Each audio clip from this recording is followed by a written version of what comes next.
है। मोदी जी के दोनों दोस्त हैं, उन्होंने हजारों जगहों पर जगह खरीद ली है भंडारण के लिए, वेयर हाउस के लिए जी, ताकि ये सारा जब सस्ता रहे गेहूं और धान और जो फसल है खरीद करके इसको भंडारण कर लें और जब ये महंगा हो तब बेचें। तो इसके ऊपर इसका असर सबके ऊपर पड़ेगा।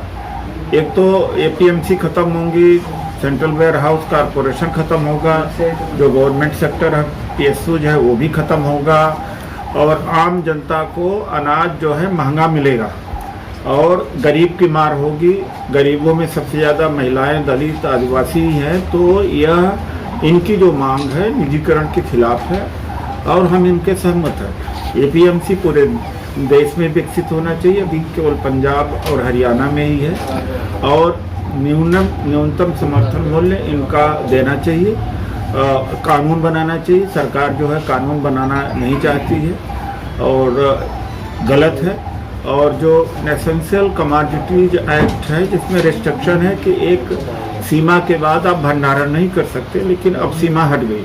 अब तो यह है कि जब तक 100%, जैसे अगर अनाज खरीदा 1-2 हज़ार रुपये क्विंटल जी, गेहूँ खरीदा और जब तक कि भरते जाएंगे अपने भंडारण में, वेयर हाउस में, जब तक 4,000 रुपये से ज़्यादा न हो, यानी 100% जब बेनिफिट क्रॉस करेगा तभी सरकार रोक लगा सकती। इसका मतलब लूट है। तो इस तरह की जो लूट है इसका किसान विरोध कर रहे हैं। हम किसानों का समर्थन कर रहे हैं। ये निजीकरण के खिलाफ है और सारे ये जो नौकरी पेशे वाले हैं, खासतौर से जिनकी भागीदारी सरकार में हुई थी, उनको समर्थन में उतरना चाहिए। ये उनकी मांग, किसानों की मांग, दलितों की मांग या निजीकरण के खिलाफ जो लड़ रहे हैं अलग नहीं है, एक जुड़ा हुआ है। जिस तरीके से 5 दौर की वार्ता हो चुकी है, कल गृह मंत्री से भी 6ठे दौर की वार्ता हुई है, लेकिन किसी भी तरीके का कोई समाधान नहीं निकल पा रहा, तो आप इसको किस एंगल से, किस नजरिए से देखते हैं? एक्चुअली मूर्ख बनाने का काम किया गया है, थकाने का काम किया गया है कि भाग जाएंगे लेकिन भाग नहीं पाए जी। तो ये सरकार झूठ बोलती रही है और दौर पर दौर चर्चा होती रही है। कारण यह था कि इनको कमजोर कर देना, ठंड में बैठ नहीं पाएंगे, थक जाएंगे, बीमार हो जाएंगे, लेकिन बड़ा उल्टा। अब ज़्यादा लोग जुड़ने लगे, पूरे देश से लोग जुड़ने लगे। इनका एक आरोप यह है कि पंजाब से ही किसान ज़्यादा क्यों आया। पंजाब से ही ग्रीन रेवोल्यूशन शुरू हुआ जी। पंजाब में ही एएमसी डेवलप हुआ, एपीएमसी डेवलप है।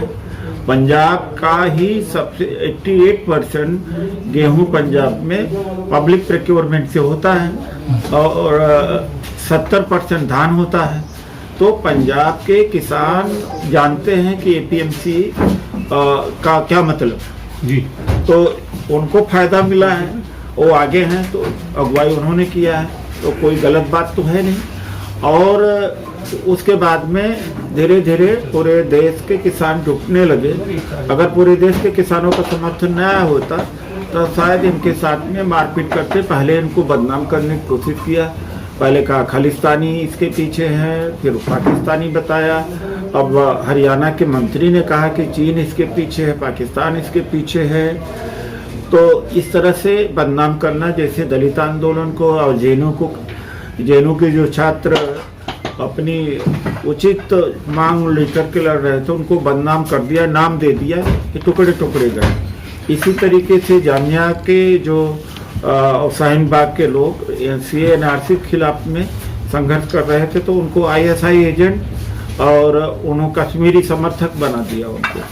तो यह सरकार कोई न कोई ऐसा नाम दे देती है कि लोग इसमें विश्वास करने भी लगते हैं, चूंकि गोदी मीडिया इनके साथ में है। लेकिन इसमें इनकी चाल काम नहीं आई और सोशल मीडिया से लेकर के तमाम मीडिया में भी सुधार आया। जिस तरह से बहिष्कार किया जा रहा था, वरना तो इनकी योजना तो थी इसको खत्म कर देते शुरू में ही। सर, इस समय जो मुद्दा चल रहा है कि जो सेना जो है और जो किसान है, इन दोनों को ही भिड़वाने का काम किया है, क्योंकि सरकार ऐसे लोगों को सामने ले आती है कि जय जवान जय किसान के नारे को भी इन्होंने जो धराशायी कर दिया है। ये षड्यंत्र से ही इन्होंने पूरा अपनी बुनियाद डाली है और ये तो अंग्रेजों के साथ थे और ये झगड़ा लगाते थे पहले दलित मुस्लिम में। अब दलित नहीं लड़ता, पहले उसको ललकारते थे, लड़ो मुसलमानों से। ये तो फूट डालने का काम करते रहते हैं, कभी जाट बनाम नान कर देंगे, कभी दलित हिंदू बनाम मुसलमान कर देंगे, कभी हिंदू बनाम पाकिस्तान कर देंगे। तो इनके सत्ता में आने का मूल षड्यंत्र ही है। तो इस षड्यंत्रकारी तरीके से ही आते हैं, जनता को गुमराह करके आते हैं। सर पहले ये जीएसटी लेके आए, जीएसटी पे नहीं झुके, 370 लेके आए उस पे नहीं झुके, 3 तलाक लेके आए उस पर नहीं झुके। तो क्या लगता है सर अब कुछ 5-7 डेलीगेशन किसान बनाकर इन्होंने बुला लिए कि भाई किसानों ने हमारी बात मान ली है, तो क्या लगता है सर ये इस समय इस मुद्दे को ये मानेंगे?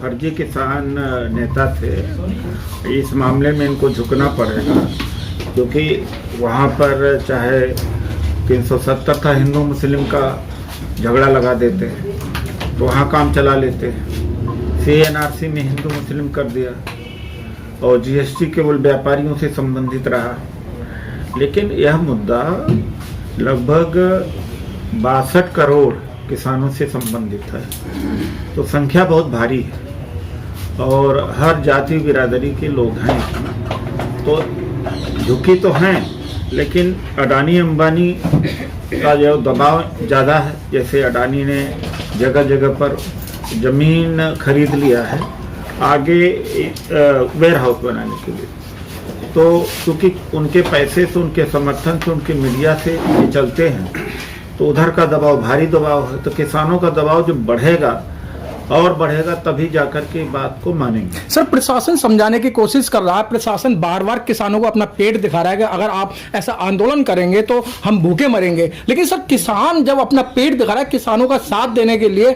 आम जनता तो है, लेकिन प्रशासन दूर दूर है। अब प्रशासन में भी बहुत गिरावट आई है, अब रीढ़ की हड्डी नहीं रह गई है। पहले अधिकारी लोगों को जो थे IAS IPS और पुलिस और तमाम डिपार्टमेंट में नेताओं की बात नहीं मानते, तो रूल के हिसाब से चलते हैं।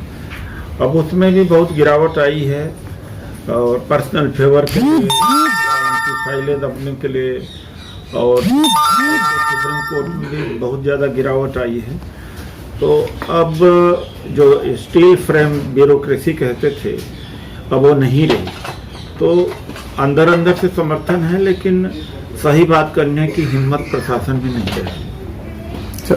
तो आपको क्या लगता है कि अभी जिस तरीके से ये संघर्ष चल रहा है किसानों का पूरी दिल्ली के बॉर्डरों पे, क्या वो सफल हो पाएंगे इस सरकार के सामने? नहीं, पूरे देश में फैल रहा है जी।